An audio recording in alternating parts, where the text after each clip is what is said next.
घेतला असेल तर ते दुर्दैव आहे.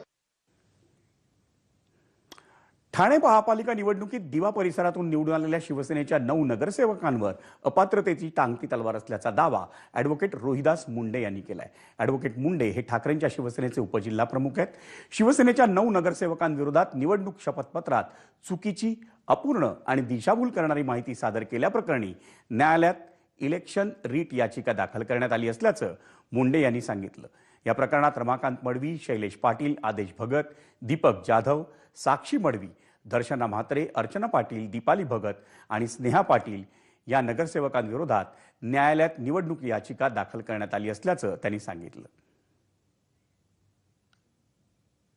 या दिव्यातील नवीन 9 नगरसेवकांवर अपात्रतेची टांगती तलवार आहे.